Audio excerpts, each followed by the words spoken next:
여러분 교재 받으셨고요. 예, 이집트 형 떠납니다. 지난주는 별로 좀 이렇게 떠나긴 떠났는데 지루했죠.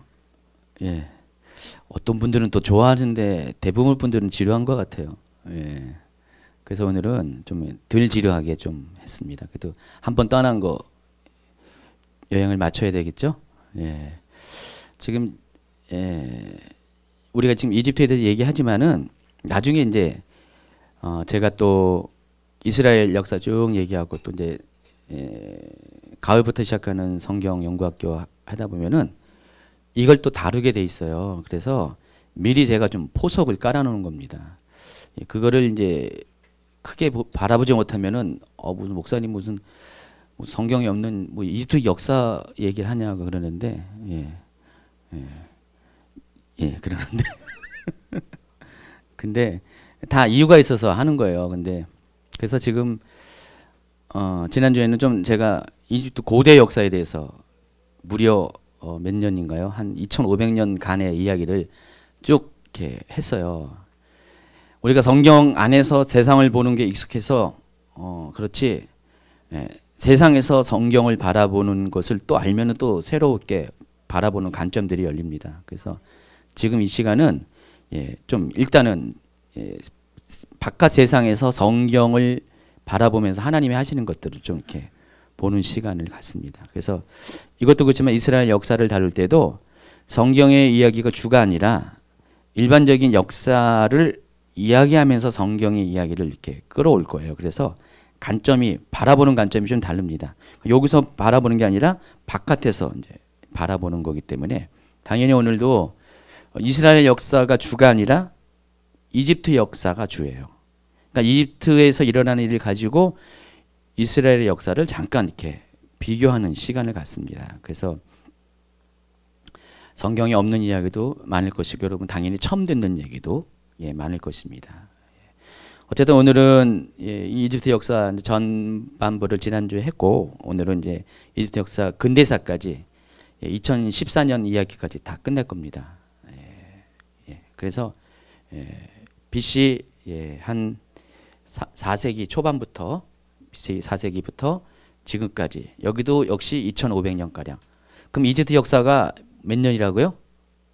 5000년이 넘어가요. 이집트 역사가 5000년이 넘어가는 아주 장구한 역사를 갖고 있습니다. 그래서 전반 그 중에 반을 지난 시간에 했고 오늘은 그 나머지 반을 다루도록 하겠습니다. 자, 547페이지 강의안을 펴보시면은요. 오늘은 이제 그리스 헬레니즘 시대의 이집트 역사에 대해서 좀 이야기를 나누도록 하겠습니다. 먼저 BC 305년부터 BC 30년까지의 역사를 좀 다룰 겁니다. 지난 시간에 이제 이집트의 역사를 다루면서 이집트는 많은 왕조가 있다고 말씀드렸어요. 그래서 통일왕국 이전부터 이집트 역사는 시작했지만은 최초의 왕조는 BC 3100년경에 처음으로 이집트의 왕조가 설립이 됐습니다. 그래서 그것을 가리켜서 제1왕조라고 했죠. 그래서 그 넘버가 있어요. 1, 2, 3, 4 이렇게 해가지고 이집트는 앞서 지난주까지는 31왕조까지 제가 다뤘어요. 31왕조까지 다뤘는데 그 중에는 원래 이집트 토착민들이 세운 왕조가 대부분이지만은 중간중간에 이방인들에 의해서 왕조가 세워졌다는 얘기를 했어요. 그리고 이집트는 통일왕국 시대가 있고 중간중간에 약간의 혼란스러운 시기가 있다고 말씀드렸어요. 그래서 보통 안정적인 왕국이 이루어진 시대를 세 가지로 구분하는데 첫 번째가 고왕국, 중왕국, 그 다음에 신왕국이라고 이렇게 설명을 드렸고요. 그 중간에 고왕국과 중왕국 중간에 제1중간기 그리고 두 번째 중왕국과 신왕국 사이에 제2중간기 그리고 그 다음에 신왕국과 지금 이 헬레니즘 시대 사이에 또 제3중간기가 이렇게 존재한다고 말씀드렸어요. 그래서 이 중간기 시대는 특별히 중간기 시대에 이방 민족들이 많이 있고요. 또 왕조가 많이 겹칩니다. 그러니까 통일왕국 시대 때는 한 나라 한 땅덩어리의 왕조가 그냥 예, 한 왕조가 있는 것이 건강한 그런 시대였죠. 그러나 뭐 중간기 시대는 같은 시대임에도 불구하고 이 넘버링을 하는 왕조들이 몇 개가 중복돼서 있어요. 예, 그래서 우리가 이제 성경과 관련해서 이스라엘 역사와 관련돼서 이제 몇 가지 포인트가 있었는데 그때가 이제 제12왕조 때부터 예, 어떤 새로운 변화가 생겼다 그랬죠. 제12왕조 때 어떤 일이 있었습니까? 여러분 강의 있어요? 지난주 거? 있는 분들 보세요. 예, 제12왕조 때 537페이지 보면은 예, 이렇게 제가 설명했어요. 제12왕조가 시대가 중요한 이유는 이때 비로소 이스라엘 민족의 역사와 맞물리는 중요한 사건들이 발생하기 때문입니다. 예. 그래서 이때 어떤 일이 있었습니까? 바로 예, 이 12왕조 시대 때부터 때부터 이스라엘이 이집트에서 공식적으로 예, 활동이 시작됩니다. 그래서 이때가 바로 요셉이 이집트에 들어가는 바로 그때예요. 제12왕조 때. 그래서 제12왕조의 예, 몇 번째 왕이죠? 네 번째 왕, 예, 세누스레트 2세 때, 파라오 때 예, 요셉이 이집트의 총리가 되었다고 말씀드렸어요. 근데 제12왕조 때는요, 어떤 이집트의 변화가 있었냐면은 이집트가 번영을 하는 시기였어요. 번영을 하다 보니까 여러 인재들이 많이 필요했었어요. 그러니까 이집트의 원래 토착민들도 중요했지만은 그래서 사방에서 그 근처에 아시아 사람들, 셈족 계열의 사람들이 이집트에 많이 정착을 하기 시작합니다. 예, 그런 과정 가운데 요셉이 예, 이집트에 들어가서 이집트의 총리가 되었습니다. 상식적으로는 이해가 안 가잖아요. 예, 여러분 갑자기 우리나라에 이제 국무총리 지금 막 지명하고 있는데 예, 어느 날 갑자기 예, 뭐 홍두깨도 아니고요. 어느 날 갑자기 예, 일본은 그렇고 중국에서 갑자기 이민자가 딱 와가지고 국무총리가 딱 돼봐요. 여러분 받아들이겠습니까? 도저히 못 받아들이죠. 그러나 제12왕조 때 이집트의 상황은 그것이 가능했다는 거예요. 그런 분위기가 예, 조성이 되었다는 것입니다. 예, 그렇게 시작해가지고 제2 중간기가 들어가면서 이제 12왕조가 이제 마감되고 제2 중간기에 들어가면서 특별히 제15왕조, 제16왕조 때는요, 아시아계, 셈족 계열의 힉소스인이 역사의 책으로 나오는 사람입니다. 힉소스인들이 원래 이 뜻은 힉소스라는 뜻은 이민족의 통치라는 뜻이에요. 힉소스인들이 이집트에 들어와 가지고 그러니까 제12왕조 때부터 조금씩 이민족이 들어와 가지고 15, 16왕조 때는 아예 이들이 왕이 돼 버린 거예요. 통치자가 된 거예요. 여러분 일본 그 왕족의 그 조상의 백제 사람들 있다는 것 좀 들어보셨죠? 예. 백제가 옛날에 일본으로 많이 건너가서 거기서 이제 왕족의 일원이 됐다는 얘기가 있습니다. 그래서 예, 그런 거죠. 그래서 그러니까 이 이집트 사람이 아닌 셈족의 후예들이 와서 이집트의 파라오가 되는 그런 시즌이 있었어요. 이게 최초의 그런 이민족이 통치하는 때가 제15, 16왕조라고 말씀을 드렸습니다. 바로 이때가 이스라엘이 이집트에서 번영하는 시기와 겹쳤다고 그랬어요. 이집트에서 이스라엘 백성이 430년이 있었는데 적어도 305년 기간 동안은 300년이 넘는 기간 동안은 히브리인들이 이스라엘 민족이 전혀 박해를 받거나 터치를 받지 않았어요. 잘 살았어요. 그들과 잘 어울려가지고 잘 살았습니다. 네, 그렇게 할 수밖에 없는 게 제12왕조 때부터 시작한 이 민족에 대한 좀 어떤 호혜적인 그런 분위기를 시작해서 제15, 16왕조는 이스라엘 민족과 같은 셈족의 사람들이 이집트의 왕이 됐기 때문에 통치자가 됐기 때문에 그것이 가능했다는 것입니다. 예, 그래서 그런 역사를 말씀드렸고요. 그리고 나서 새롭게 신왕국 시대가 펼쳐지면서 제 18왕조 때부터 이제 상황이 바뀝니다. 18왕조 때는 원래의 이집트 토착민들이 다시 왕조를 세웁니다. 그동안 그래서 어떻게 해요? 앞에 있었던 힉소스인들이 그들을 통치했을 때 원래 이집트 왕족들은 어떻게 했어요? 이를 가렸겠죠. 압제를 당했겠죠. 그래서 독립을 끊겼습니다. 그런데 그게 마침내 18왕조 때, 17왕조 말부터 그것이 가능해졌고요. 그래서 18왕조 때는 완전하게 힉소스인들이 쫓겨나가고 이집트 토착민들이 왕조를 세우기 시작합니다. 바로 그때 이스라엘에도 변화가 생겼습니다. 이스라엘에 요셉을 모르는 새 왕이 일어났다고 출애굽기에 나와 있는데 바로 그 요셉이 모르는 새 왕은 바로 그때 상황을 이야기한다고 말씀드렸습니다. 그게 이제 18왕조 때에 누굽니까? 아흐모세 1세 때 그때부터 이집트인들이 왕조를 세우면서 이스라엘에 대한 박해를 시작했고요. 그리고 세 번째 왕인 18왕조의 세 번째 왕인 투트모스 1세 때는 정점에 이릅니다. 그래서 그때 투트모스 1세가 성경 출애굽기 1장에 나와 있는 이스라엘에게 행한 요셉을 모르는 새 왕이 이스라엘에게 행한 여러 가지 그런 악행들을 행한 사람이 바로 투트모스 1세라고 말씀을 드렸습니다. 그때 모세가 태어났습니다. 그게 이제 541페이지, 542페이지까지 쭉 나와 있습니다. 그리고 BC 1446년에 모세 나이 80세 때 이스라엘이 출애굽을 하게 되는데 이때는 투트모스 3세가 왕이었습니다. 투트모스 3세가 왕이었고요. 그리고 나서 이제 19왕조를 거쳐가지고 19왕조의 유명한 왕이 람세스 2세라고 말씀드렸고요. 이 람세스 2세 이 왕이 중요한 것은 일반적으로 출애굽 시기가 두 가지의 설이 있는데 BC 15세기경 그게 바로 아까 그 18왕조 때의 이야기고요. 그리고 BC 13세기경인데 이게 19왕조 때의 이야기예요.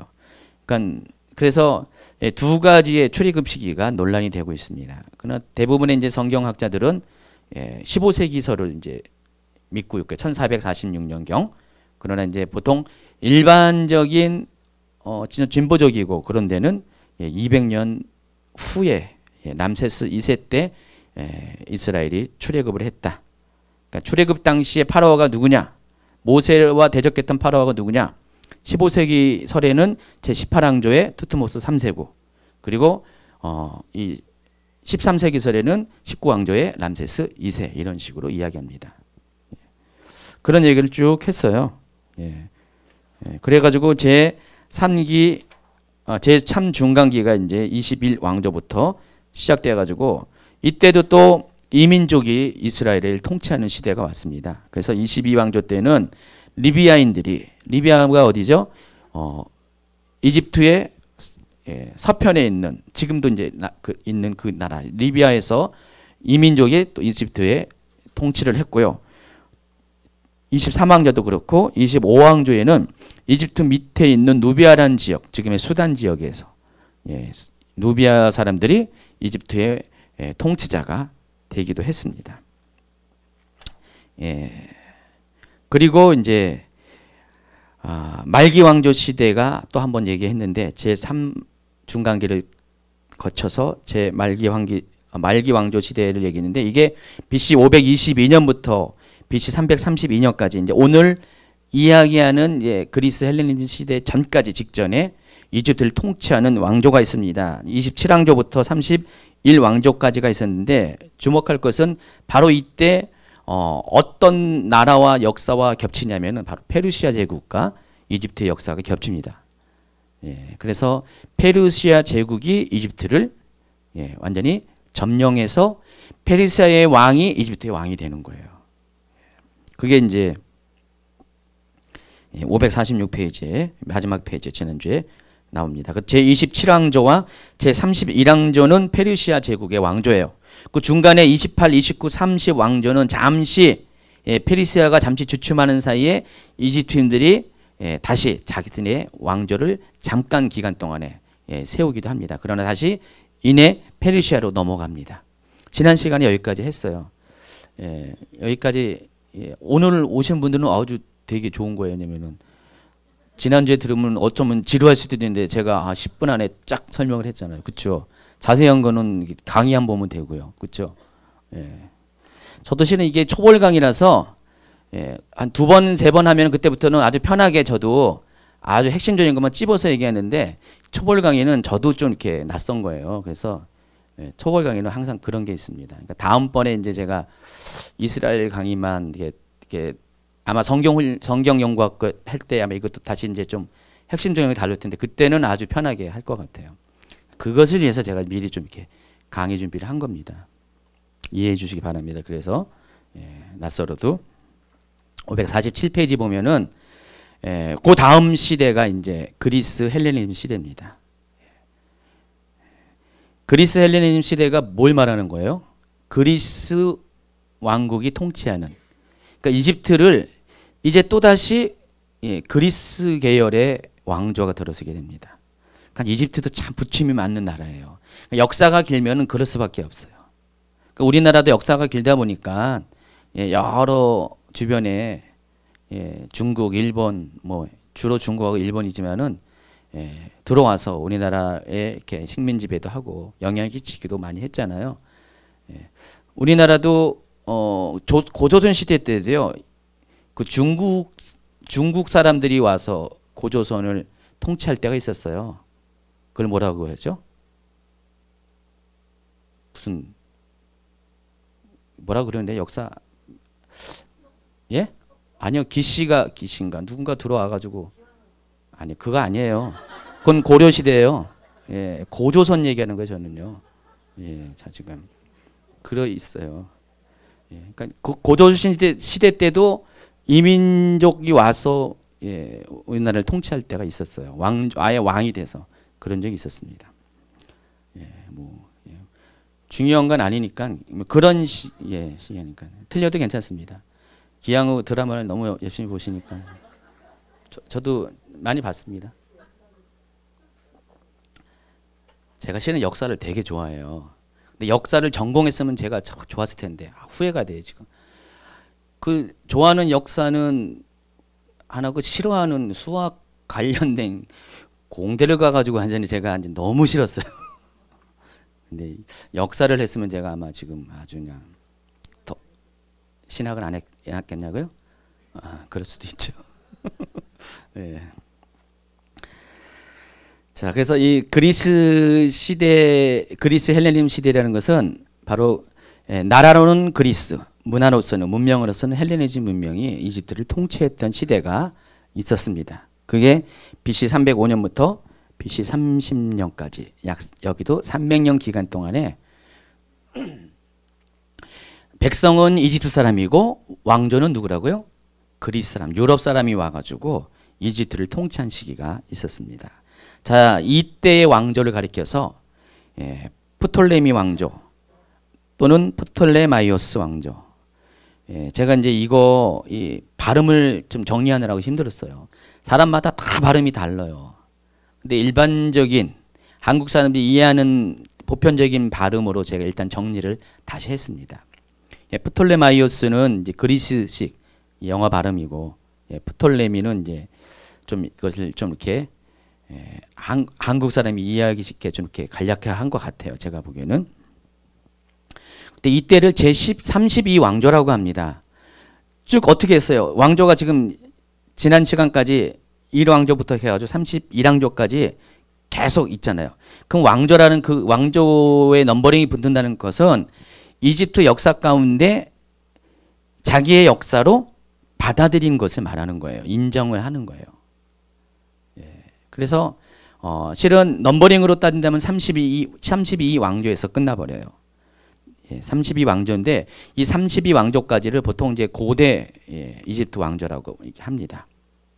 근데 이 넘버링을 한 사람이 누구냐면은 바로 이 프톨레미 그 왕조 때의 사람이 넘버링을 한 거예요.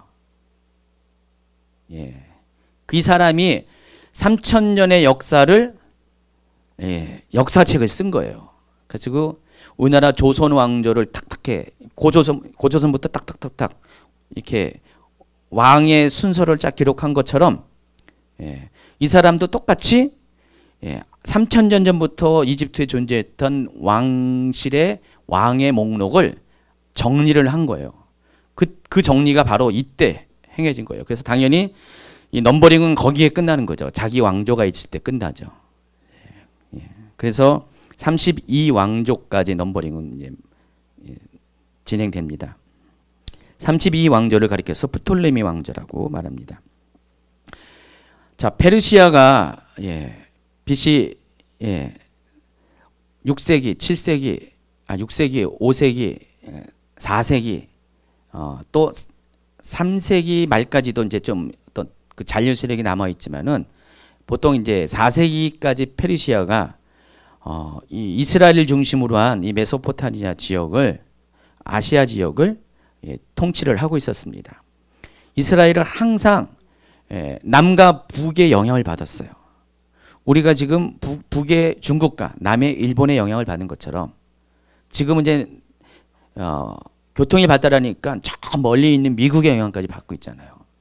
그러니까 지금 우리는 북으로는 어떻게 합니까? 중국과 러시아, 남으로는 일본과 미국의 영향을 받아서 중간에 끼어 있는 나라예요. 지정학적으로 그렇게 돼 있어요. 이스라엘도 똑같아요. 이스라엘도 지정학적으로 어떤 그 동방과 서방을 연결하고 남과 북을 연결하는 그런 지정학적 아주 중요한 위치에 있습니다. 그러다 보니까 이스라엘을 중심으로 동편에는 항상 제국들이 있었고요. 또 이스라엘 중심으로 밑에 서남쪽, 그러니까 이집트와 아니면 또 유럽 쪽에 지중해를 건넌 유럽 쪽에도 거기도 이제 강성한 나라들이 있어가지고 항상 이집트가 북쪽에 있는 나라를 정벌하려면 반드시 어디를 통과해야 돼요? 이스라엘을 통과해야 돼요. 그 임진왜란도 일본이 중국을 명나라를 친다는 그런 조건을 내밀고 조선을 통과한 것처럼 그런 식이에요. 옛날에 또 몽골이 원나라가 일본을 친다고 해서 또 조선을 통과한 것처럼 그런 어떤 아주 지정학적 특수성이 있습니다. 그러다 보니까 항상 이 이스라엘은요, 강대국가, 특별히 제국들이 이스라엘 중심으로 많이 있었는데 제국들의 영향을 받았어요. 어떨 때는 오른쪽에 있는 제국에, 어떨 때는 밑쪽에 있는 제국에, 어떨 때는 유럽 쪽에 있는 제국에 영향권을 항상 받았습니다. 그래서 제국들이 항상 이스라엘의 그 팔레스틴 지역을 점령을 할 수밖에 없었어요. 다른 쪽으로 나아가려면 반드시 팔레스틴을 통과를 해야 된답니다. 페르시아 왕조가 적어도 그리스 알렉산더 제국이 세워지기 전까지는 이미 이집트까지 통치를 했기 때문에 이집트의 왕조를 통치했기 때문에 당연히 그때는 그 이스라엘 땅도 팔레스타인 땅도 페르시아의 그런 속국 중에 하나였습니다. 속주 중에 하나였습니다. 나중에 이제 페르시아와 관련돼서 얘기인데 요때가 바로 그 포로로 끌려갔다가 귀환하는 그 시기예요. 포로에서 귀환하는 시기. 그래서 여기에 누가 나옵니까? 뭐 유명한 사람들 나오잖아요. 스룹바벨, 느헤미야, 그다음에 에스라, 이런 사람들, 학계 이런 사람들이 나와요. 그래서 우리가 이런 것들은 나중에 성경을 이제 이해하려면 이걸 다 알면은 되게 쉬워요. 제가 나중에 이제 지금 이제 공개하는데 나중에 이제 그 성경 연구를 어떻게 할 거니까 제가 이제 포맷을 잡았어요. 마침내 잡았어요. 몇 달 동안 고민을 많이 했어요. 이렇게 할까, 저렇게 할까, 그렇게 할까, 요렇게 할까 많이 했었는데 결론이 뭐냐면은 성경을 가장 쉽고 가장 큰 틀에서 이해할 수 있는 방법이 역사를 통해서 성경을 이해하는 것이 가장 좋더라고요. 예언서 같은 경우도 역사적인 맥락을 통해서 예언서를 이해하면 너무 쉬워요. 근데 예언서 자체를 보면 어려운데 근데 역사를 통해서 그래서 역사와 함께하는 성경 연구를 이렇게 할 겁니다. 가을부터. 그래서 이 페르시아 제국이 지나간 다음에 곧바로 이 이집트 땅은 헬레니즘 왕국들이 통치를 하기 시작합니다. 그 헬레니즘 왕국은 누가 헬레니즘 왕국을 대변합니까? 알렉산더. 우리가 알고 있는 발음은 알렉산더고 예, 여기 보니까 레가 아니라 알렉입니다. 알렉산드로스 3세 메가스라는 사람이 이제 우리가 알고 있는 알렉산더 대왕의 본명입니다. 알렉산드로스 뭐라고요? 3세 메가스. 이 메가스라는 것은 별칭이에요. 별칭. 예, 예, 별칭이라서 나중에 이제 이거에 대해서 이제 뒤에 이제 각주에서 이제 또 설명을 할 겁니다. 이 알렉산더 대왕이 이집트를 BC 333년에 점령을 합니다. 이 알렉산더 대왕이 아버지 일을 이어서 20세에 마케도니아의 왕이 됩니다. 이 마케도니아라는 것은 당시 그리스 땅의 도시국가 중에 하나예요. 도시국가 중 하나인데 그래도 보통 그리스라고 얘기할 때는 우리가 알고 있는 뭐 아테네, 예, 스파르타 뭐 이런 식의 그런 도시국가가 있잖아요. 예, 그들과는 약간 좀 이질적인 그래도 같은 그리스 제국 안에 있지만은 약간 이질적인 그런 민족이었어요. 그래서 마케도니아라고 따로 분류를 했습니다.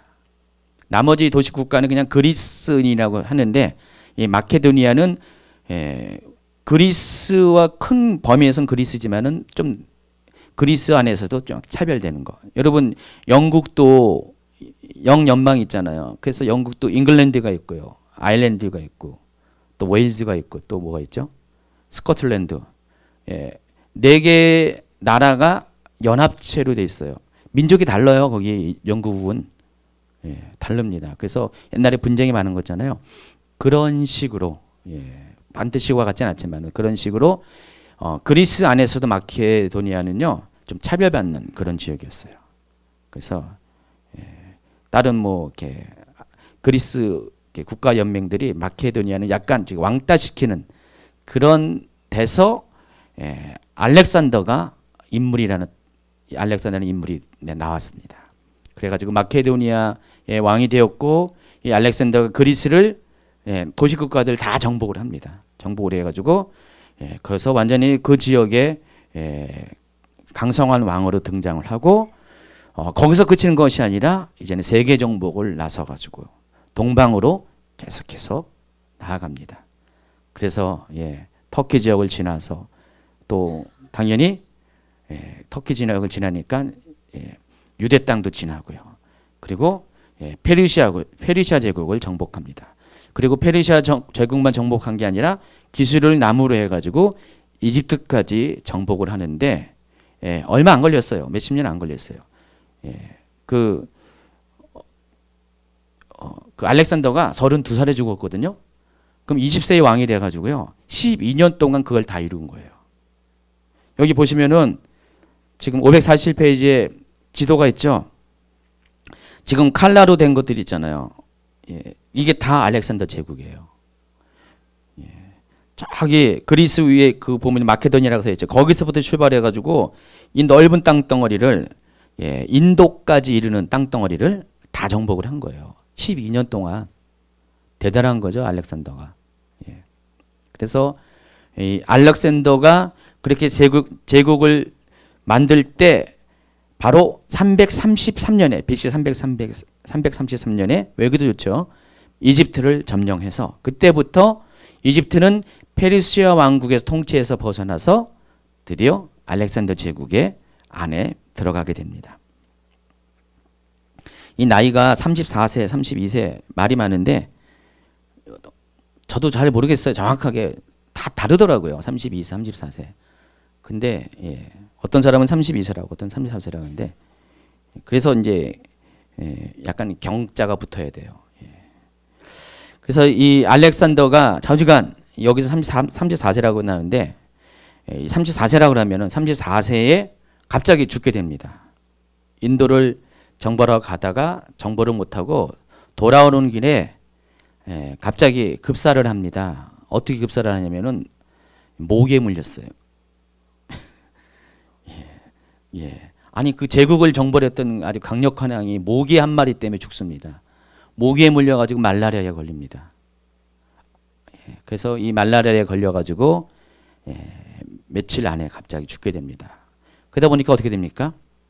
30 몇 살밖에 안 된 사람이 예, 자식이 이래봤자 어떻게 되겠어요? 예. 아직 아들도 태어나지 않았어요. 아들도 나중에 뒤늦게 태어나는데 왕비의 뱃속에 아직 임신한 상태에서 후사도 없는 상태에서 알렉산더가 갑자기 죽게 됩니다. 그러니까 어떻게 됩니까? 이 넓은 제국은 땅덩어리 있는데 갑자기 강력한 통치자가 없어지니까 알렉산더를 따르던 장군들이 그때부터 자기가 알렉산더의 후계자라고 서로 자웅을 겨루기 시작합니다. 그때 당시에 7명의 장군들이 유명했습니다. 7장군이 유명했는데 그 외에도 이제 또 다른 인물들이 있었는데 처음에는 7명의 그 장군들이 이 알렉산더 제국의 땅들을 분할 통치를 하게 됩니다. 왕이라는 이름을 갖지 않고 총독이라는 이름을 갖습니다. 총독이 되어서 각각의 땅을 분할해서 거기를 다스리고요. 아직까지는 왕이 없었고 섭정체제로 진행이 됩니다. 그래서 한 사람이 대표로 전체의 리더십을 발휘하는 그런 체제로 가고 그 사이에 알렉산더의 그 대왕의 왕비의 몸에서 아들이 태어납니다. 그리고 또 알렉산더의 동생이 있었어요. 동생이 있어가지고 그들에게 이제 나중에 이제 그들이 이제 자라면은 왕위를 물려주기로 했는데 그게 안 되죠. 이미 시대는 바뀌었기 때문에 그래서 그 7왕들이 나중에는 그 두 사람도 다 죽이고 자기들이 이제 이 제국을 통치하게 됩니다. 그러다가 서로 물고 뜯고 하는 시기를 거쳐가지고 3명의 사람들은 자연적으로 도태됐고 4명의 후계자들이 이 제국을 분할하는 게 바로 이 그림이에요. 이해하시겠죠? 이해를 하건 말건 자주간 아시겠죠? 그래서 이렇게 됐고 약 거의 49년 정도 지난 알렉산더가 323년에 죽었고요. 49년 정도 지난 BC 272년 경에는요. 이제는 네 왕국에서 다시 세 왕국으로 모든 그 왕국의 체제가 정비가 됩니다. 그래서 제가 열거한 이 세 왕국이 바로 알렉산더 제국의 후에 바로 헬레니즘 시대에 앞으로 300년 동안 유럽과 이 아시아 또 이집트까지 통치하는 북아프리카에 통치하는 바로 이 헬레니즘 제국 시대를 여는 겁니다. 이해하시겠죠? 헬레니즘 시대 왜 헬레니즘이냐면은 헬레니즘 시대는 헬레니즘의 시대의 특징은 그리스에 있는 문화와 동방에 있는 문화 있죠. 이것을 합친 거예요. 합친 거. 그래서 헬레니즘 문화라고 합니다. 그리스는 유럽이잖아요. 근데 이 동방에 있는 문화를 융합시켜 가지고 새로운 문화를 창조한 게 헬레니즘입니다. 그래서 그런 시대를 가리켜서 헬레니즘 시대라고 합니다. 그래서 헬레니즘 제국이라고도 말하고요. 보통 알렉산더 제국은 알렉산더가 있었을 때 그리고 요때부터는 헬레니즘 제국이라고 보통 이렇게 설명을 합니다. 그래서 여러분 잘 알고 있는 안티오코스 왕조가 있고요. 또 프톨레마이오스, 셀레우코스 좀 들어봤죠? 이거는 이제 그쪽 발음이고요. 우리가 익숙한 발음은 안티고누스 왕조, 프톨레미 왕조, 셀루코스 왕조가 있습니다. 그래서 이 안티고누스 왕조는 원래 출발점인 유럽의 이 마케도니아, 그리스를 본국을 중심으로 일어난 왕조예요. 그러니까 거기를 솔직히 이 성경의 역사와 이스라엘 역사와 이거는 거의 거리가 없어요. 그래서 이제 안 다룰 겁니다. 나중에도 여러분 참조로 알기만 하고요. 이스라엘에게 영향을 끼치고 또 이집트에까지 영향을 끼친 왕조는 두 가지입니다. 프톨레미 왕조 그리고 셀루코스 왕조입니다. 프톨레미 왕조는 이집트와 여기 보면은 보라색이 나와 있죠.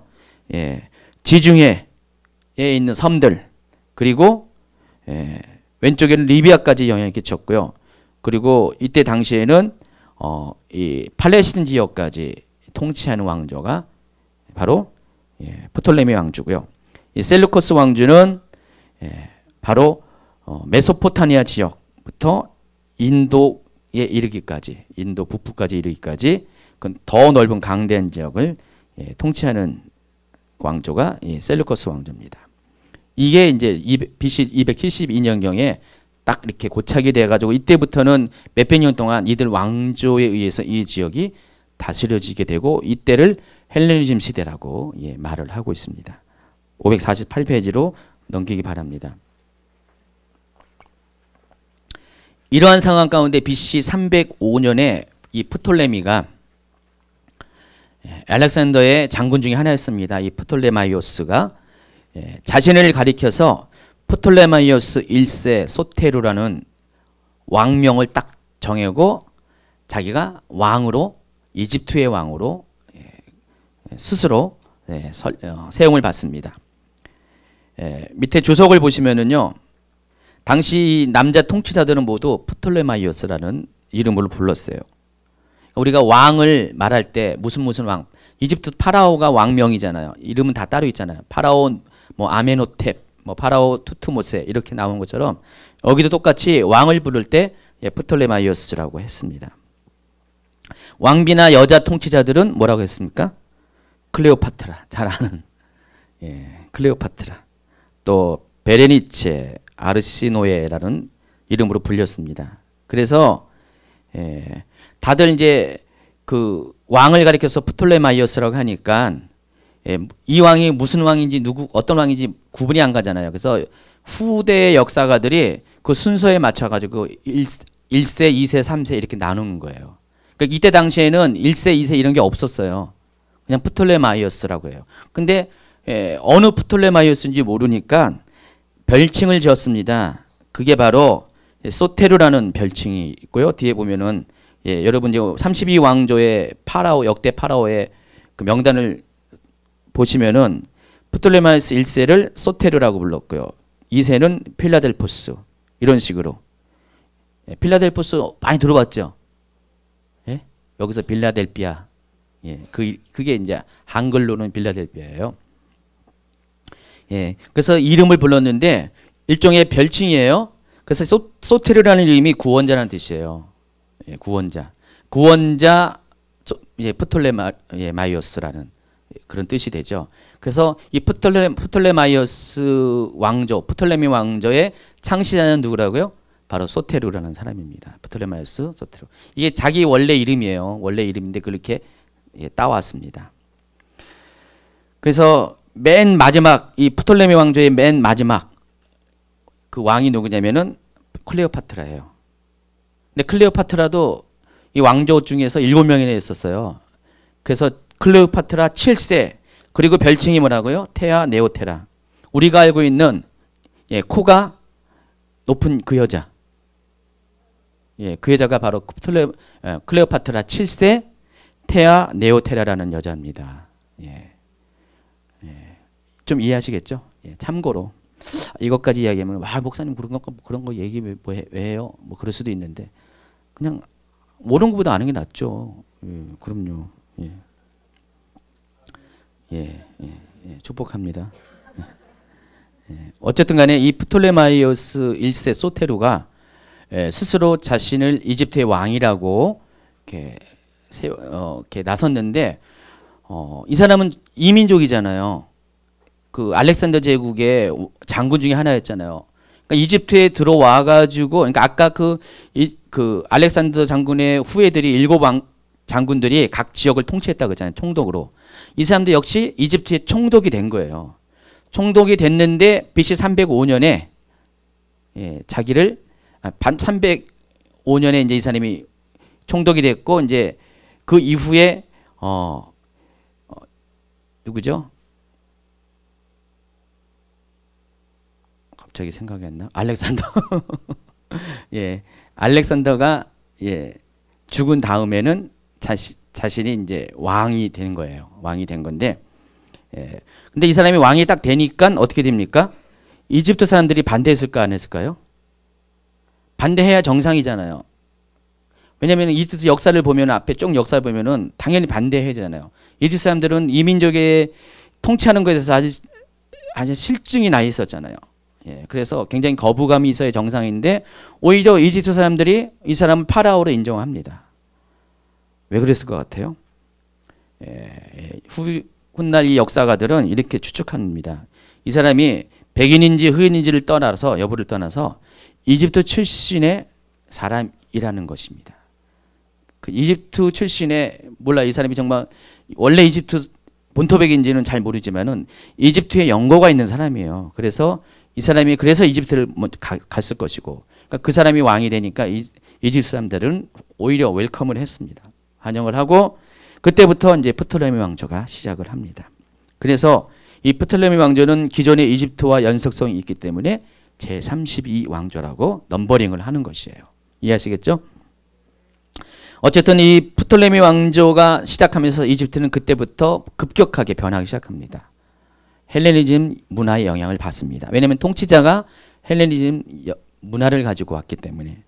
그래서 이 헬레니즘 문화가 당시의 세계를 지배하는 그런 가장 아주 확실한 통치 사상이고 문화였기 때문에 이 프톨레미 이 왕조는 당시에 원래 이집트는 농경 사회로도 굉장히 풍족한 지역이었기 때문에 그런 경제적인 여건과 더불어서 정치 군사적인 그런 힘이 가해지니까 이 프톨레미 왕조에 이르러서 이집트는 갑자기 번영기를 또 누르게 됩니다.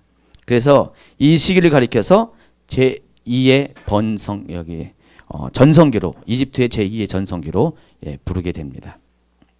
이집트의 제일 큰 전성기가 뭐였을까요? 람세스 때 제19왕조 때가 이집트의 가장 큰 전성기였고요.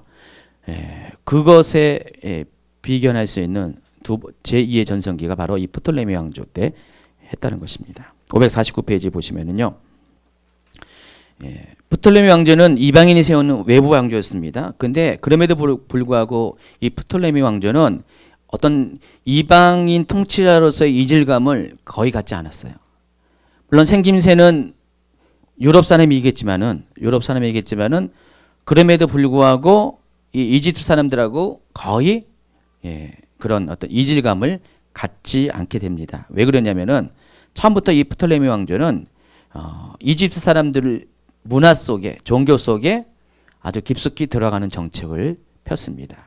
그래서 그들의 종교를 다 인정합니다. 그 종교를 갖고 있는 그 사제들의 기득권을 다 인정합니다. 그래서 일반적으로 통치가 되면 자기들의 방식을 가지고 통치를 해야 정상인데 자기들의 문화를 인식해야 되고 막 그러는데 이들은 그러지 않고요. 기존의 이집트의 모든 전통을 다 받아들여요. 문화를 다 받아들이고요. 아주 우호적으로 대합니다. 옆에 보면은 조각이 금판이 있죠. 이 사람이 프톨레마이오스 6세 메토로라는 사람입니다. 파라오입니다. 근데 보면은 왼쪽에 그림을 보면 뭐예요? 전통적인 파라오의 복장이죠. 전통적인 이집트 왕의 복장이에요. 근데 같은 사람인데 오른쪽에 보면은 뭐 같아요? 완전히 그리스 사람이죠. 그러니까 실제로 이 사람은 이 두 가지 모습을 다 가지고 있었어요. 그러니까 파라오의 왕이 될 때는 똑같이 이집트의 전통적인 왕 복장을 가지고 살았습니다. 심지어는요, 고대 이집트는요, 근친혼이 있었어요. 그래서 왕은 자기의 친 여동생이나 누나랑 결혼을 했어요. 그러니까 그리스 사람으로서는 이해할 수 없잖아요. 어떻게 근친혼을 하냐. 근데 이 프톨레미 왕조는 똑같이 이집트 전통에 따라서 똑같이 그것을 답습합니다. 이만큼 이 프톨레미 왕조는 굉장히 속국인 피지배 민족의 모든 문화와 이런 것들을 다 존중하고 거기를 따르면서 그들을 통치했습니다. 그러다 보니까 일반 백성들이 별로 안 싫어했어요. 굉장히 좋아했어요. 프톨레미 왕조는요. 그러니까 지배민족과 피지배민족인데도 불구하고 융화가 잘 됐습니다. 이게 이제 그 프톨레미 왕조의 그런 식민 정책입니다. 그래서 온건적인 통치 방식을 했고요. 그렇기 때문에 이집트뿐만 아니라 다른 지역에서도 이 통치 방식은 그대로 이어집니다. 이제 팔레스틴 지역으로 잠깐 넘어가도록 하겠습니다. 4번 열려진 4번을 보면은 이때의 팔레스틴 지역도 역시 이집트처럼 프톨레미 왕조의 통치를 받고 있었습니다. 언제부터 했냐면 아까 말씀한 것처럼 페르시아가 알렉산더에 의해 멸망을 당한 이후에 제국이 문을 닫은 이후에 알렉산더 제국의 영향권에 들어갔고요. 그리고 알렉산더가 죽은 다음에 헬레니즘 시대에 이르러서는 제일 먼저 이 팔레스타인 땅을 지배한 왕조가 바로 프톨레미 왕조입니다. 프톨레미 왕조가 언제부터 지배했습니까? 바로 이렇게 프톨레미 그 1세가 왕이 된 그때부터 지배를 했겠죠. 지배를 해가지고 이 셀루코스 왕조가 들어서기까지 BC 198년까지 그때까지 134년 동안 이 팔레스틴 지역을 통치하게 됩니다. 그래서 이때만 해도 이스라엘은 괜찮았었어요. 왜냐하면 이집트를 지배하는 똑같은 방식으로 피지배 민족을 존중했고 그들의 문화도 다 존중했어요. 아까 말씀한 것처럼 이집트의 사제 제국 사제들을 다 기득권을 인정했다고 했죠. 그들의 어떤 이집트 전통적인 종교도 다 인정했죠. 그런 것처럼 이들은 유대의 문화와 종교를 다 그대로 인정을 했어요. 그래서 이 프톨레미 왕조 시대에는요, 유대 땅에 통치자는 누구였냐면은 대제사장들이었어요. 대제사장들에게 정치와 종교와 사법권의 모든 것들을 다 줬어요. 그러니까 특별하게 반란을 일으키지 않는 한 자치권을 다 허용해가지고요. 유대 땅은 좀 평온하게 살았습니다. 134년 동안은요. 그러니까 알렉산더 제국이 들어오면서부터 유대 땅은 별로 힘들지 않았었어요. 이때가 우리 성경사에 따지면은 신구약 중간사예요. 약 400년 동안 신약 성경이 쓰여지기 직전까지, 그러니까 페르시아 제국이 문을 닫고 나서부터 신약 성경이 쓰여지기 직전까지가 약 400년이거든요. 이때는 우리가 알고 있는 신구약 성경이 없어요. 성경이 없습니다. 대신 이제 뭐 외경이나 이런 것들이 쓰여지는데 이때가 바로 헬레니즘 시대이고요. 그리고 그 전반기를 프톨레미 왕조가 이스라엘 땅을 지배를 했습니다. 그런데 이 프톨레미 왕조는 굉장히 온건한 정책을 가지고 자치권을 다 허용해 가지고 여기 그 유대 민족과 유대 종교가 다 인정이 되고 있었어요. 그래서 유대인들은 아무런 불편이 없었어요. 똑같이 예배 드리고요. 똑같이 제사 그렇게 드리고요. 절기를 다 지키고 이렇게 지냈습니다. 그런데 BC 198년이 돼서 이제 왕조가 이제 바뀝니다. 프톨레미 왕조가 전쟁을 통해서 이 셀루커스 왕조에 때 밀립니다. 5번의 전쟁이 있었는데 4번의 전쟁은 프톨레미 왕조가 잘 막아냈어요. 근데 나중에 이제 뒤에 보면 알겠지만 프톨레미 왕조가 군사력이 점점 약해지는 시기가 오게 됩니다. 요때예요. 그러면서 셀루커스 왕조가 5번째 전쟁 때 이 이스라엘 땅을 드디어 점령을 합니다. 점령해가지고 그때부터 셀루커스 왕조가 이스라엘 땅을 지배하는 시대가 오게 됩니다. 여기도 똑같이 134년 기간 동안 지배를 합니다. 근데 이때부터 역사가 바뀌기 시작합니다. 처음에는 셀루커스 왕조도 이스라엘 민족에 대해서 관대한 정책을 펼쳤는데 나중에 바뀝니다. 그 유명한 제가 많이 소개했죠. 셀루커스 왕조의 에피파네스 4세 많이 들었잖아요. 적그리스도의 모형이기도 하고 바로 다니엘이 예언했던 바로 그 사람. 예수님께서 마태복음 24장에서 말했던 바로 그 사람. 이스라엘의 성전 예배를 다 중지시키고요. 거기에 자기의 우상을 세우고요. 돼지를 잡아가지고 돼지피를 뿌리고 또 예배하는 자들을 잡아가지고 애들을 다 죽여가지고요. 자기 엄마의 목에다가 애들을 걸어놓고 막 아주 그냥 이스라엘 사람들이 아주 그냥 분노케 하는 그런 폭정을 저지른 바로 이 에피파네스 4세가 바로 셀루커스 왕조의 왕입니다. 이 부분은 나중에 이제 이스라엘 역사를 다룰 때 더 자세하게 설명을 할 겁니다. 그래서 그 134년의 통치 기간을 통과하고 BC 64년에 이 헬라 제국이 멸망을 합니다. 셀루커스 왕조가 로마에 의해서, 여러분 그리스와 로마는 다른 나라입니다. 그리스 민족과 로마는 다른 민족이에요. 바로 옆에 있잖아요.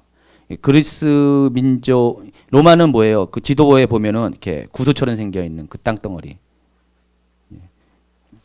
보세요? 구두처럼 생긴 땅덩어리고. 그리스는 바로 동방쪽으로 오른쪽에 있는 그럽니다. 다른 민족입니다. 그래서 보통 그리스, 로마 이렇게 많이 엮어보니까 같은 나라인 줄 알고 있는데 전혀 다릅니다. 말도 다르고요. 로마는 라틴어를 쓰고요. 그리스는 그리스어, 헬라어를 씁니다. 그래서 이 폼페이 장군이 이끄는 로마군의 침공에 의해서 셀루커스 왕조가 멸망을 하면서 그때부터 이스라엘은 다시 로마의 지배를 받게 됩니다. BC 언제부터요? 64년부터. 그래서 요 BC 64년 이후에 로마의 통치가 있고 요때부터 이제 예수님이 오시는 길이 그 전조가 아주 더 분명해지기 시작하죠. 얼마 있다가 이제 헤롯 대왕이 이제 여기서 이제 나오고요. 헤롯이 이제 유대의 왕이 됩니다. 로마가 통치하면서 그때부터 로마가 이 유대 땅을 통치할 때 어떻게 했냐면은 원래는 자기가 뒤에 보면 총독이 쭉 나오는데 총독이 오기 전에 누굴 세웠냐면은 헤롯이라는 사람을 헤롯 안티파스를 세워가지고 유대의 통치자라고 세웁니다. 그 헤롯이 우리가 알고 있는 헤롯 대제고 성경에는 헤롯이 6명이 나오는데 그 헤롯 가문의 원조격 되는 헤롯 대제가 나오는데 이 사람이 바로 예수님이 탄생했을 때 동방박사의 그런 얘기를 듣고 분노해가지고 아이들을 다 죽인 바로 그 사람, 바로 헤롯 안티파스라는 2세라는 사람인데 이 사람이 바로 요 시기에 유대 땅을 통치합니다. 이 사람은요 로마의 그 당시에 그 아직 그 뭐죠 그 시저 로마 황제 제도가 생기기 전에 그 앞에 좀 이렇게 뭐 삼두 정치가 있었어요. 들어봤죠 역사 가운데. 그 삼두 정치의 핵심되는 인물들하고 다 친했어요. 왜냐면은 이 돈을 잘 바쳤거든요. 가지고 완전히 군자금을 대주고 막 그래가지고 그 공로로 인해서 친해가지고 유대 땅의 통치자로 임명을 받습니다. 그래가지고 큰 땅을 통치했기 때문에 유대 땅 또 이둠의 땅 또 아람 땅 거기를 다 통치했기 때문에 헤롯 대왕이라고 부릅니다. 이 사람이 이제 그때 나중에 이제 이스라엘 역사 가운데 다루게 될 것입니다. 바로 그때 시작이 폼페이 장군이 이 셀루커스 왕조를 멸망시킨 바로 BC 64년부터고 그때부터 이제 이스라엘은 로마에 의해서 속주가 됩니다. 550페이지로 넘어가면요. 약간 또 이제 지루해지기 시작합니까? 역사를 하니까? 눈이 동글동글해서요. 세계사를 못 배우셨대요. 실은 세계사 공부는 아니고요. 지금 성경 역사를 하다 보니까 이제 옆에 잠깐 좀 배경을 하는 겁니다. 550페이지 보시면은 이미 말씀드렸듯이 프톨레미 왕조는 이집트는 물론이고 모든 점령제 피지배 민족들에게 아주 온건하고 관대한 정책을 사용했습니다. 그래서 이스라엘 민족은 BC 332년부터 셀루커스 왕조의 통치가 시작되기적인 BC 198년까지 약 134년 동안은 비교적 평화로운 삶을 유지할 수 있었습니다. 이때 프톨레미 왕조는 행정권과 사법권 모두를 당시 종교 지도자인 대제사장들에게 맡겨서 이스라엘 민족의 자치권을 허용했습니다. 그래서 이 시기의 유대인들은 나라의 주권은 없었어도 큰 어려움 없는 평화의 시기를 보내게 됐습니다. 이때 아주 또 획기적인 일이 있었습니다. 뭐냐면은 바로 이 프톨레미 2세 때에 프톨레미 2세면 프톨레미 1세 바로 다음이잖아요. 그러니까 프톨레미 왕조가 시작된 얼마 안 돼서 프톨레미 2세 때 어떤 일이 일어나냐면은 바로 히브리어 성경을 헬라어로 번역을 하기 시작합니다. 그게 그 유명한 70인역 성경이라고 그래요. 70인역 성경 들어봤어요? 못 들어보는 표정이 대다수인 것 같은데요. 70인역은 뭐라면은 70명이 번역을 했다고 해서 70인역 성경이라 합니다. 이 70인역 성경이 갖는 의의는 뭐냐면은 최초로 히브리어 성경을 헬라어로 번역을 했다는 거예요. 근데 누가 번역했어요? 주체가 누구냐? 유대인들이 아니에요. 바로 프톨레미 왕실에서 이렇게 한 거예요. 돈을 대가지고 당시의 유명한 학자들을 알렉산드리아로 다 끌어모아가지고, 프톨레미 왕조의 수도가 알렉산드리아거든요. 글로 다 끌어모아가지고 이들에게 시간을 줘서 이것들을 번역을 하게 합니다. 그래서 이 71역 성경은요, 예수님이 오실 때 유대 사람들은 물론이거니와 이방 사람들에게 복음을 전파할 때 굉장히 큰 기여를 합니다. 이방 민족들이 어떻게 특별히 헬라 제국이 들어가면서 그 지역은 아까 그 광대한 땅덩어리는 다 공용어가 헬라어가 됐잖아요. 그전에는 다 소수 민족 종족어가 있었어요. 지금도 우리가 선교를 갈 때 각 종족어 때문에 우리 간단한 것밖에 선교를 못 하잖아. 전도를 못 하는데 이미 그때가 되면은요, 어디를 가든지 헬라어는 다 통했어요. 이 로마 시대에 한 1억 명의 사람이 있었는데, 제국 안에 1억 명의 사람들이 다 헬라어를 뭐 100% 몰랐겠지만 다 통용하는 그런 오늘날의 영어와 같은 것이에요. 그런데 그 언어로 구약 성경을 번역을 한 거예요. 유대인이 한 게 아니라 바로 이 프톨레미 왕조에서 자진해서 한 거예요. 그 이유가 뭐냐면은 아까 말한 바로 그 온건 정치, 토착 정치에 따라서 그렇게 한 거예요. 그래서 당시에 유대는 이미 페르시아 제국, 바벨론 제국이 침공하면서 유대는 이미 디아스포라가 돼 있었어요. 그러니까 페르시아 제국에 다 퍼져 있었고요. 나중에 헬레니즘 시대에 와서도 귀환하지 못한 사람들이 많았고요. 그래서 여기저기 막 이렇게 팔레스틴 땅에는 그냥 사람들이 그다지 많지 않았어요. 유대인들은요. 다 여기저기 떠돌아다니는데 여러분 몇백 년 동안 외부에서 살다 보니까 어떻게 돼요? 유대인들은 히브리어를 거의 잃어버렸습니다. 그리고 팔레스틴에 땅에 사는 사람들조차도 공용어가 히브리어가 아니었어요. 히브리어는 거의 고어 수준이었어요. 제사장 계급이나 특별한 사람들만, 소수의 사람들은 히브리어를 사용할 줄 알았지, 대부분의 사람들은 아람어나 아니면은 헬라어를 사용했습니다. 그래서 유대인이 자신들의 성경인 구약 성경을 읽고 싶어도 언어를 몰라서, 언어를 잃어버려서 못 읽었어요. 근데 그러니까 제발 자기들 스스로가 무슨 뭐 제사장들한테 번역 좀 해달라고 얘기를 해야지 정상인데, 그렇지 않은 상태에서 프톨레미 왕조의 그 왕이 자진해서 파라오가 그를 번역을 해준 거예요. 이스라엘 사람들을 위해서, 유대인들을 위해서. 대단한 훌륭한 사람이죠. 프톨레미 2세입니다. 찍어주세요. 그래서 그렇게 했어요. 해가지고 당신은 그런 목적으로 했는데 후대에 가면은 결국은 예수님이 오실 때 주의 길을 예비하는 그런 놀라운 일이 됐고, 오늘날에도 성경 번역이 있어서 굉장히 중요한 어떤 그런 자료가 됩니다. 왜냐면은 70인 번역이 벌써 2000몇백 년 전에 구약 성경을 번역했기 때문에 구약 성경의 사본 해가지고 많이 이렇게 어떤 그 원래 그 단어들을 잃어버린 것도 있는데, 이걸 찾으려면 비교를 해야 되잖아요. 오래된 것을 비교하면 좋은데 2000몇백 년 전에 그 자료가 있잖아요. 그러니까 얼마나 유용하겠습니까? 하나님이 하신 거예요. 그렇죠? 프톨레미 왕조의 왕을 통해서. 바로 이런 식으로 프톨레미 왕조는 피지배 민족에 대해서 관용적이고 온전한 정책을 폈고, 바로 그러한 것의 핵심이 알렉산드리아라는 도시에서 이루어졌습니다. 이 알렉산드리아는 제가 이제 지난 시간에 얘기했잖아요. 이집트 수도가 막 바뀌잖아요.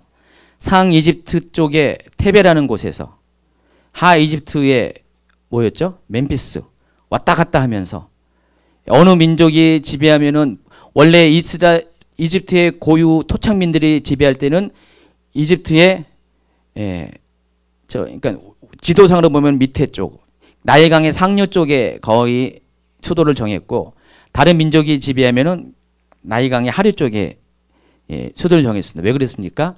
나일강의 하류는 바로 지중해하고 접해 있기 때문에 이 민족들이 왔다 갔다 하기가 편하기 때문에 그렇게 정했어요. 수도가 많이 바뀌었어요. 근데 이 헬레니즘 시대 때는 수도가 어디냐면은 멤피스도 아니고 바로 알렉산드리아라는 지역으로 옮겨지게 됩니다. 알렉산드리아라는 이름이 어디서 온 것 같아요? 알렉산드로스에서 왔습니다. 그러니까 알렉산더 대왕이 세운 도시예요.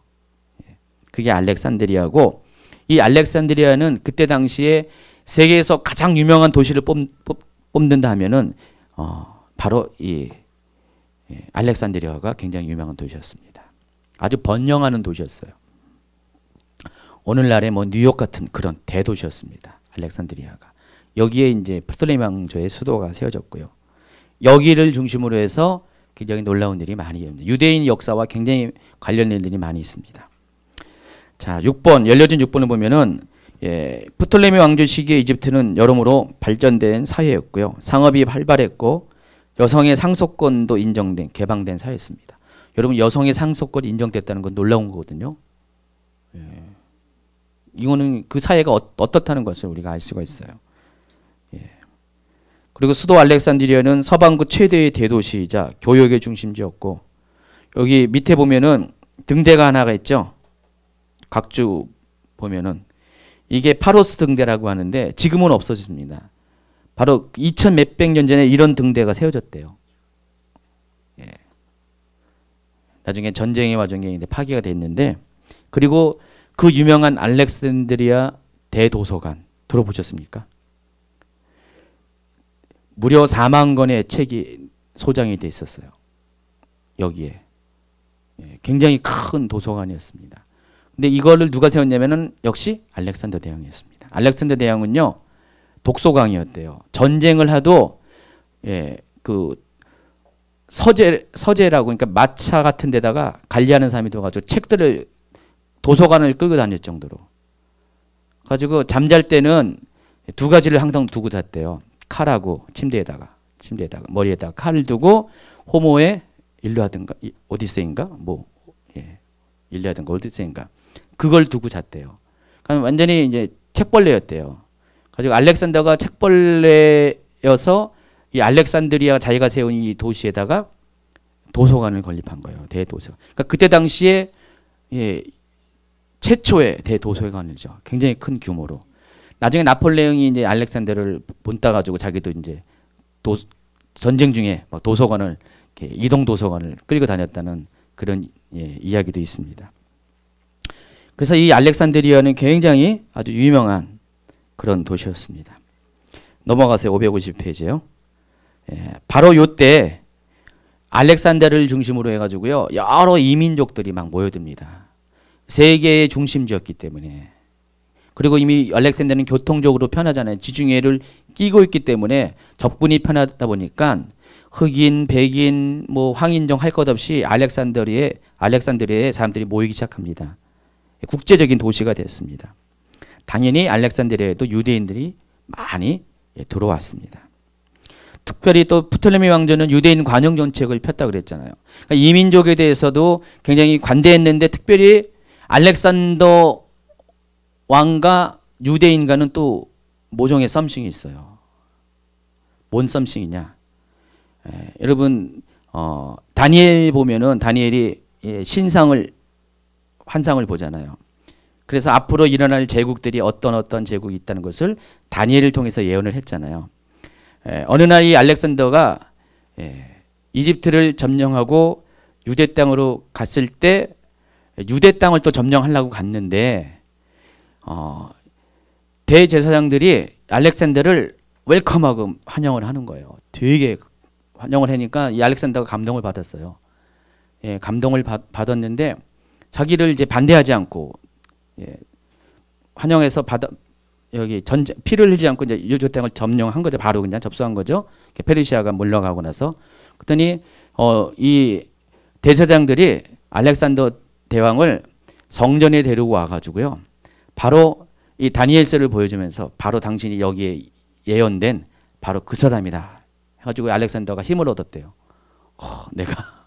그리고 대제사장들의 권면에 따라서 똑같이 제사도 드리면서 번제 이런 걸 드리면서 그래서 유대랑 굉장히 친해졌어요. 그러니까 그 알렉산더 제국의 후예인 프토레미 왕조가 똑같이 유대인들에 대해서는 다른 이민족보다 더 관대하게 했습니다. 특권을 부여했습니다. 그때 당시에 제1등 시민이 누굴 것 같아요? 당연히 프톨레미 왕조가 있는 마케도니아 사람들이죠. 그리스 사람들이 제1등 시민이라면은 2등 시민이 바로 유대인이었어요. 그 정도로 유대인들이 프톨레미 왕조에서는 굉장히 대접을 받고 살았습니다. 성경에 보면은요, 마태복음 2장에 예수님이 태어나자마자 헤롯 왕의 아까 헤롯 대왕입니다. 살해 위협을 받게 되고 피해서 이집트로 피신하는 장면이 나옵니다. 이때가 BC 4년경입니다. BC 4년경인데 어디로 갔을까요? 정확하게 어딘지는 몰라요. 애굽 땅이라고 했으니까 이집트 땅인데 아마 알렉산드리아 내지는 그 근처 어디일 가능성이 많아요. 왜냐하면 이미 이 땅은 유대인들에게는 익숙한 땅이었어요. 이집트는. 그러니까 유대에서 자기가 무슨 문제가 있다. 무슨 범죄라도 저질러가지고 도망을 가야 된다. 어떤 정치적인 망명을 해야 된다. 그럼 어디로 도망갑니까? 다 이집트로 도망간 거예요. 그러니까 성경의 역사 보면요. 이집트가 피난처 역할을 많이 합니다. 예레미야도 어떻게 했어요? 이집트로. 그러니까 바벨론에서 예루살렘이 멸망하니까 그때 당시에 그 기득권 가진 사람들이 바벨론을 피해서 도망가는데 이집트로 도망가는데 그때 예레미야를 데리고 가잖아요. 예레미야가 거기서 죽잖아요. 그러니까 항상 이 팔레스틴 지역에 뭔 문제가 생기면은 도망처는 언제든지 이집트였어요. 그러니까 그만큼 이집트는 유대인들에게 있어서 굉장히 밀접한 곳이었어요. 도망처가 되고요. 그리고 도망처가 됐다는 건 뭡니까? 거부하지 않고 받아들였다는 것이에요. 그러니까 유대인들에 대해서 이 이집트는 굉장히 호의적인 그런 전통적으로 호의적인 그런 땅이었습니다. AD 70년에 예루살렘이 멸망했을 때 여러분 알고 있는 그 유대 분파 중에서 열심당도 있잖아요. 독립 투사들. 이 사람들이 예루살렘에서 이제 멸망을 당했을 때 이때 구사일생으로 살아난 이 유대인들이 피난한 것이 또 이집트 알렉산드리아입니다. 거기서 망명정부를 세운 거예요. 그래서 망명정부를 세워가지고 반로마 투쟁을 합니다. 이때만 해도 저기잖아요. 아직은 이제 그 영향권이 헬레니즘 영향권이 있기 때문에 그렇게 합니다. 그래서 이집트 땅은 유대인의 역사와 적지 않은 관련이 있다는 것입니다. 아브라함 때도 이집트로 피난왔죠. 이삭 때도 피난, 모세 때도, 헬레니즘 시대 때도, 로마의 시대 때도, 페르시아 제국 시대 때도요. 항상 이집트는 망명지였어요. 또 이 알렉산드리아는 초기 기독교 역사에서 가장 중요한 위치를 차지했습니다. 바로 이 알렉산드리아가 초대 그 교회, 초기 기독교의 역사 가운데 가장 주목할 만한 그런 신학적인 도시였습니다. 여기가 교구가 있었는데 알렉산드리아 교구가 있습니다. 이때 여러분은 잘 모르지만은 아리우스 논쟁이라고 유명한 그 교리사에 나와 있는 유명한 논쟁이 있습니다. 이 아리우스라는 사람과 안디옥 학파의 장로 아리우스라는 사람과 알렉산드리아 학파의 감독 알렉산드라는 사람이 이 알렉산드리아는 도시에서 논쟁을 벌이게 된 거예요. 뭐 때문에 그러냐면은 예수님의 여기 주가 있잖아요. 예수님의 신성에 대해서. 아리우스는 예수님이 신성을 부인한 거예요. 보니까 예수님이 신성을 갖지 원래는 이제 바로 신성을 갖고 있지 않다라고 얘기한 건 아니고 요한복음 1장에 보면은 로고스 기독론이라고 합니다. 또 이런 얘기하면 또 어려워지니까. 예수님이 말씀으로 오셨다고 했잖아요. 그 말씀으로 오신 예수님의 신성을 부인한 거예요. 그래서 이제 예수님은 인성이 있고 신성이 있잖아요. 완벽한 인간이고 완벽한 하나님이잖아요. 근데 완벽한 하나님이라는 것을 부정을 한 거예요. 그러니까 이 알렉산드리아 학파의 알렉산더라는 사람이 이 사람이 그때 당시에 그 감독이었어요. 그 당시 그 기독교의 최고 권위자였습니다. 거기. 그 사람이 이거를 아니다 해가지고 서로 논쟁 벌이다가 이것 때문에 당시 콘스탄티누스 황제가 325년에 313년에 기독교 공인됐죠. 니케아라는 곳에서 모든 기독교 리더들 다 모아가지고 회의를 했습니다. 니케아 공의회라고. 여기서 아리우스를 이단이라고 딱 정죄를 했습니다. 바로 그 사건이 일어나는 그 논쟁의 중심지가 또 알렉산드리아예요. 그럼 알렉산드리아가 그만큼 신학적으로도 굉장히 중요한 지역이라는 것입니다.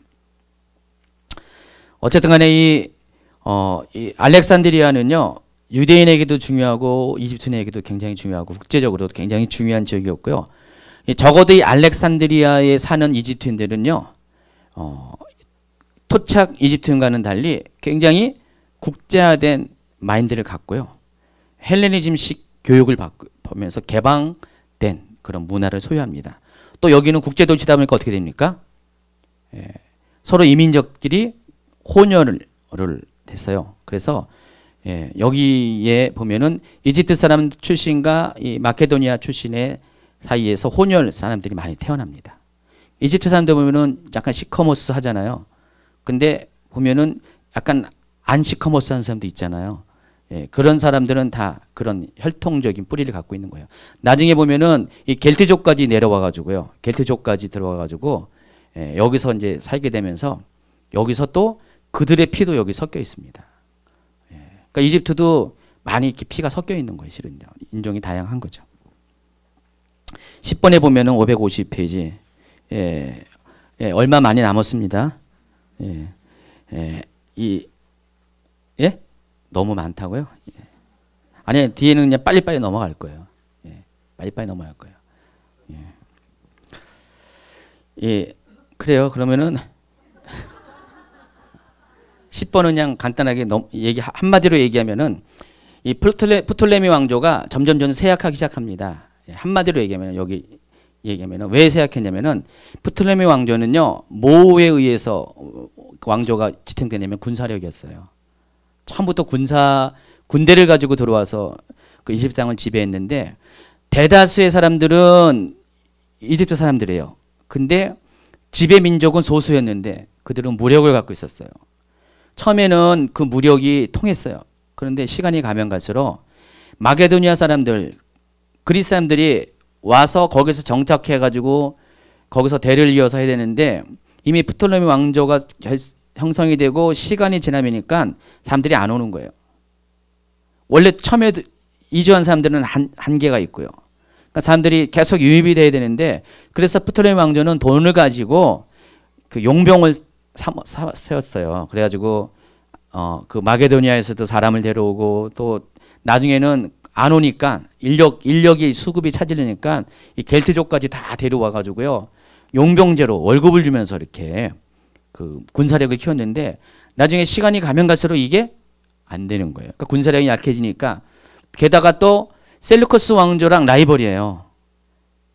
그 아시아 지역을 다스리는 셀루커스 왕조랑 라이벌인데 계속해서 이 셀루커스 왕조가 막 이렇게 시비를 거는 거예요. 아까 보면은 이 이스라엘을 4번이나 팔레스틴 지역을 4번이나 쳐들어왔다고 했잖아요. 5번째는 그냥 넘어갔다고 했잖아요. 계속 그런 식으로 하다 보니까 전쟁을 하다 보니까 군인들은 죽고 군사력은 약해지니까 전반적으로 통치 기반인 군사력이 약해지니까 어느 정도 시기가 되면은 이제는 완전히 통치권이 느슨해지기 시작합니다. 그래서 셀루커스 왕조도 그러다가 로마가 들어오면서 로마에 의해서 로마의 아우구스투스 황제에 의해서 합병을 당하게 됩니다. 그래서 이집트의 이 그 헬레니즘 통치 시대는 마감을 하게 됩니다. 그게 BC 30년 경입니다. 그 뒤부터 로마 제국이 이집트 땅을 통치합니다. 로마 제국은 AD 64년부터 AD 641년까지 로마 제국이 이집트를 통치합니다. 그럼 이때도 왕이 없었던 거예요. 이집트에는요. 왕조가 없는 거죠. 그러다가 AD 641 제가 빨리 넘어갑니다. 요때 요 로마 교회 로마 통치 시대 때 여러분이 알고 있는 콥트 교회가 생깁니다. 이스라엘 지금 이집트에 지금 토착 기독교가 있잖아요. kopt교회라고 있잖아요. 몰라요? 이집트 땅에 기독교인이 있잖아요. 그리고 kopt교 지난번에 그 IS가 리비아에서 열 몇 명을 이렇게 참수했잖아요. 바로 리비아 kopt교회 사람들이에요. 기독교인이에요. 근데 이 사람들은 대신 또 뭘 부정하냐면요. 예. 인성을 부정해요. 아까 그 아리우스 거기는 신성을 부정했는데, 그러니까 단성론을 주장합니다. 그러니까 기독교의 역사를 보면 이단에 해당하는 거죠. 예. 근데 그게 이집트 kopt교회, 알렉산드리아 그쪽에서 이제 나옵니다. 그게 kopt교회입니다. 그리고 이제 553페이지 보면 이슬람 시대로 갑니다. AD 641년부터 1798년까지. 예. 이슬람 시대를 쭉 보시면 알겠지만은 이슬람 시대에 때는 왕조가 있었어요. 뭐 우마이야 왕조, 아바스 왕조, 툴룬 왕조, 파티마 왕조, 아이유브 왕조, 맘루크 왕조. 그러다가 이제 오스만 제국이 들어서게 됩니다. 오스만 제국은 어딘지 아시죠? 터키. 예. 이런 왕조들이 거치면서 몇 년 동안 지배해서 이슬람이 이집트를요. 무려 150년가량을 지배하죠. 굉장히 오랜 세월 동안 지배했어요. 이때만 해도 이집트 사람들은요, 이 이슬람이 이렇게 커지니까 어떤 생각을 품었냐면은 그동안 그 로마 제국이 싫은 거예요, 이집트는요. 로마 제국이 싫어가지고 로마 제국에 대해서 반발이 많았는데 갑자기 이슬람이 딱 하니까 이슬람이 이집트를 이제 들어온다니까 또 웰컴을 한 거예요. 로마보다 낫겠다. 이슬람을 받아들였어요. 근데 오판이었습니다. 그래도 로마 제국은 같은 기독교인이었잖아요. 이때만 해도 이집트는 기독교였잖아요. 근데 물론 토착 종교도 있지만은 기독교가 이제 주로 이루어지는데 이슬람이 들어오면서 처음에는 이슬람이 관대했었어요.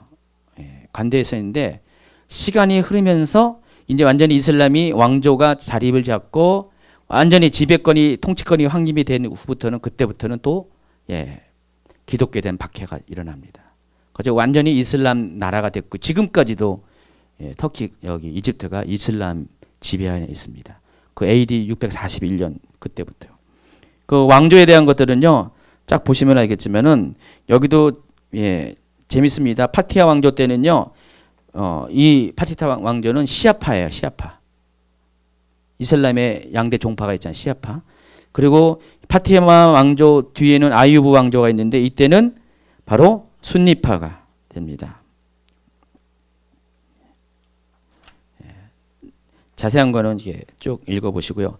또 554페이지 보면 맘루크 왕조 때는 이 맘루크 왕조는 노예들이 쿠데타로 인해서 이집트를 왕조를 세웁니다. 그게 맘루크 왕조인데 이 맘루크 왕조가 역사적으로 중요한 것은 요때 세계사적으로 뭐가 있었냐면 몽골 제국이 원나라가 세계를 통치할 때였었어요. 이 원나라가 여기까지 쳐들어왔어요. 이집트까지. 근데 이 맘루크 사람들이 맘루크 왕조가 이집트 몽골 제국의 남진을 저지했습니다. 잘못하면은 이슬람이 완전히 원나라에 넘어갈 뻔하는 때 이제 저지했습니다. 그때 저주 못했어야 되는데 그렇게 됐고요. 그리고 나서 이제 오스만 제국이 1517년부터 1770년까지 이집트를 지배합니다. 터키에 있는 오스만 제국이. 그렇게 지배하다가 오스만 제국에서 파견된 총독이 있었습니다. 그 사람이 바로 무함마드 알리예요. 많이 들어봤죠? 권투 선수. 똑같은 이름입니다.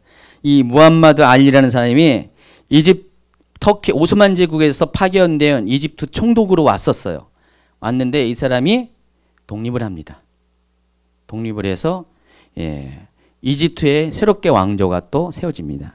무함마드 알리 왕조가 세워집니다. 그래서 1952년에 이집트가 왕정이 폐지되고 대통령이 시대가 들어가기 전까지 근대 이집트를 통치한 마지막 왕조가 무함마드 알리 왕조입니다.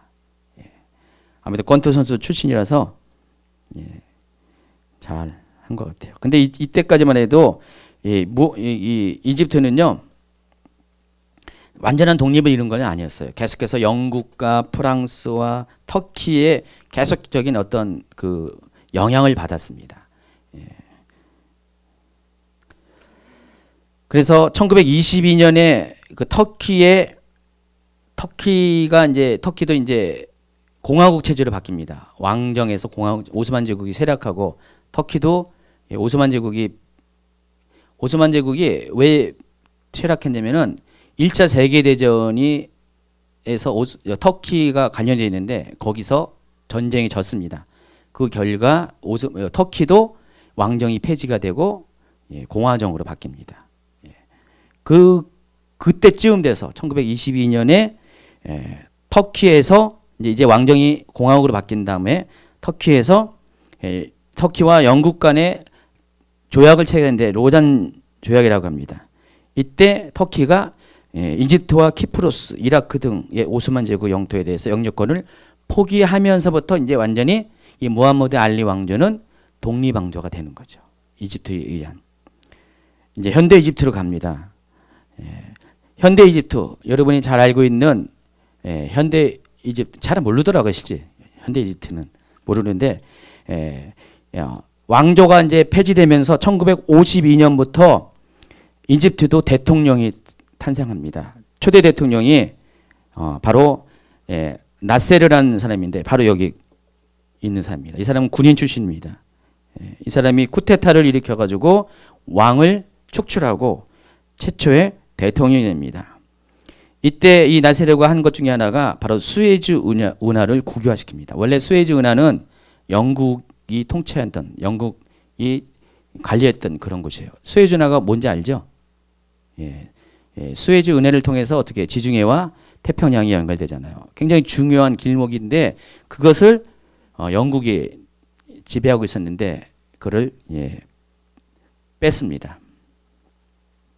그래서 이 나세르라는 사람이 최초의 대통령이 됐고요. 이때부터 또 이스라엘 역사 가운데 또 관련이 됩니다. 이집트가 이때부터 4번에 걸쳐서 이스라엘과 관련된 전쟁을 치르는데 그게 그 유명한 중동 전쟁입니다. 그 중동 전쟁에 관한 것이 뒤에 나와 있습니다. 556페이지요. 굉장히 빨리 제가 진행하고 있습니다. 556페이지 보면은요. 제1차 중동 전쟁이 1948년에 일어났고요. 이 중동 전쟁은 1차 중동 전쟁이 가리켜서 일명 이스라엘 독립전쟁이라고 부릅니다. 이스라엘이 1948년 5월 14일 날 독립을 했는데 이 독립하자마자 이집트가 쳐들어옵니다. 이집트만 쳐들어온 게 아니라 위에 그림을 보면 알겠지만 시리아와 요르단, 또 레바논, 이라크 5개 나라가 동시에 이집트를 공격을 합니다. 이스라엘을 공격합니다. 그래서 이스라엘을 완전히 독립 선포하자마자 완전히 이스라엘을 지구상에서 없애려고 했었는데 처음에 힘들었죠. 민간인들, 군인도 제대로 없었고 무기도 없었고 막 20일 넘게 전투를 벌인 끝에 예루살렘과 텔아비브를 유대인들은 지켜냈습니다. 그리고 나서 스웨덴의 중재로 휴전 협상이 시작되는데 그러던 중에 미국이 유대인들을 지원합니다. 현대적인 장비를 지원하면서 그때부터 이스라엘이 군이 바뀝니다. 그래서 다시 공격을 해가지고 이집트, 요르단, 시리아를 공군기로 폭격을 해가지고 그때 승리를 거둬서 1949년 2월에 평화조약을 맺고요. 제1차 중동전쟁이 막을 내립니다. 그래서 이스라엘이 이때 완전하게 독립을 성취하게 됩니다.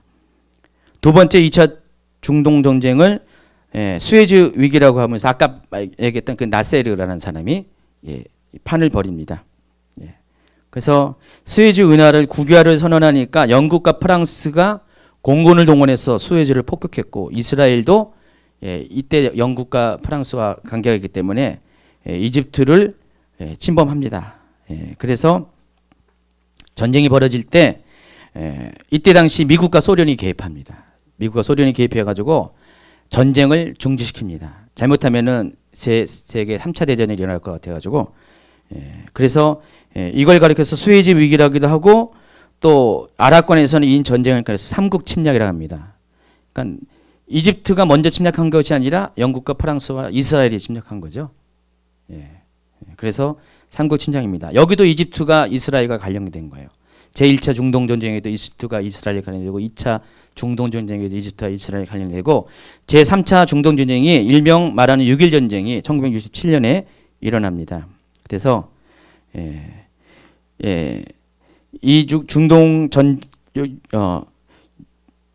제3차 중동 전쟁의 결과 정말 빠른 시간에 6일 만에 이집트는 물론이고 시리아, 요르단, 이라크에 있는 모든 공군력이 다 한 번에 다 이스라엘 폭격에 의해서 전멸을 당합니다. 괴멸을 당해가지고 전쟁이 아주 싱겁게 끝나게 됩니다. 이 결과 이스라엘은 시나이 반도가 뭔지 알죠? 시내산이 있다는 우리 여기 이스라엘이 광야 시대를 통과했던 그 땅, 그리고 골란 고원을 차지하게 됩니다. 또 웨스트뱅크 서안 지역 거기. 그리고 제4차 중동전쟁이 1973년에 일어나는데 이때는 이집트가 선제 공격을 합니다. 이때가 10월 6일인데 바로 욤 키푸르라는 날이에요. 이스라엘에서 대속죄일 들어봤죠? 대속죄일. 이 대속죄일 때에 나팔절 지나고 나서 대속죄일이 있는데 이때 이집트가 마치 우리나라 언제죠? 1950년 6월 25일 날 주일이었잖아요. 일요였잖아요. 이때 우리나라 이렇게 국방군이었죠. 한국의 국방군들이 다 외박 나가고 휴가 나가가지고 이제 그냥 아주 그냥 널널한 그때 새벽에 북한군이 쳐들어온 것처럼 이때도 마찬가지예요. 욤키푸르라서 이스라엘 군인들이 다 휴가 나가고 외박 나가가지고 아직 방어 준비가 안 된 그 틈을 타가지고 이집트가 그동안 벼르고 벼렀던 전쟁을 치릅니다. 무려 75만 명의 대군을 끌고 탱크 3,200대, 소련제 미사일까지 동원해서 이스라엘을 총공격합니다. 48시간도 안 돼가지고 이스라엘의 17개 여단이 다 괴멸됐다고 했습니다. 이때 이스라엘의 군의 사상자가 2,500명이고요. 앞에 그 6.1 전쟁에는 200명밖에 안 죽었어요. 사망자가. 근데 요 이틀 동안에 2,500명이 사상자를 냈고요. 그래서 이스라엘이 거의 넘어갈 뻔했어요. 이집트에 의해서 완전히 이제 풍전등화와 같은 멸망의 그런 지경까지 됐는데 이때 당시에 이스라엘 총리가 여성이었어요. 골다 메이어라는 사람인데 이 여자가 어떻게 결정했냐면은 이제 최후의 수단으로 핵무기를 터뜨리려고 그랬어요. 핵무기. 그중에 핵무기를 이스라엘이 지금 핵무기 갖고 있어요. 아세요?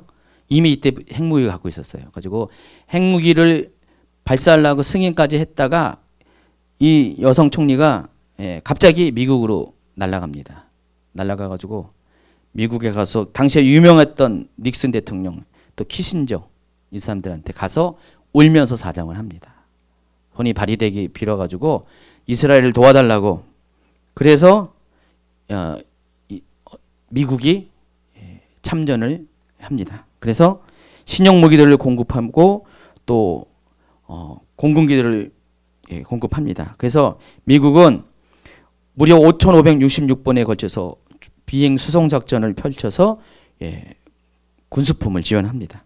그리고 첩보 위성을 통해서 이 아랍 군대의 동향을 다 정보를 줍니다. 그래서 다시 반격을 시작하고요.